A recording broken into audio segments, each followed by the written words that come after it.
Ndugu washiriki, kwa mujibu wa kifungu cha 4 na kifungu cha 164 vya sheria ya uchaguzi wa rais, wa bunge na madiwani namba 1 ya mwaka 2024, na kwa mamlaka nilionayo chini ya kifungu cha 6 cha sheria ya uchaguzi wa rais, wa bunge na madiwani namba 1 ya mwaka 2024, ikisomwa pamoja na kanuni za uchaguzi wa rais, wa bunge na madiwani za mwaka 2025 iliyotangazwa katika tangazo la serikali namba 86 la tarehe 14 mwezi wa pili 2025, na kwa mujibu wa kanuni ya 58(2) ya kanuni ya uchaguzi wa rais, wa bunge na madiwani za mwaka 2025, ninaomba kutangaza matokeo ya ubunge, ikiwa ni sambamba na kumtangaza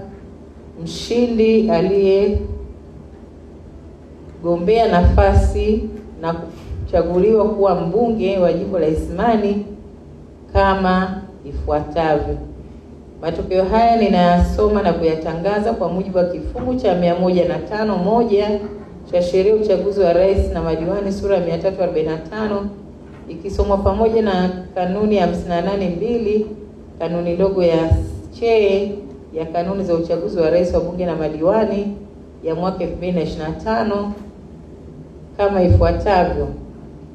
Idadi ya wapiga kura walioandikishwa walikuwa 89,753.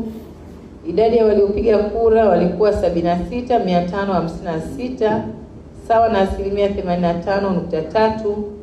Idadi ya kura halali zilikuwa 75,874.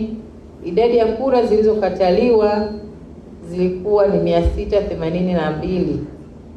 Hivyo kwa mamlaka nilionayo chini ya kifungu cha sheria, ninaomba kumtangaza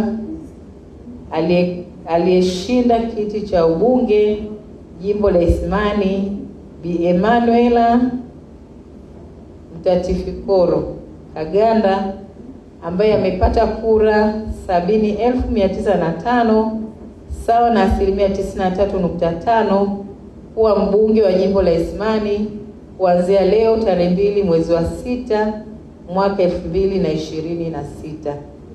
Asanteni kwa kunisikiliza na hongereni kwa kushiriki kikao chetu. Utaratibu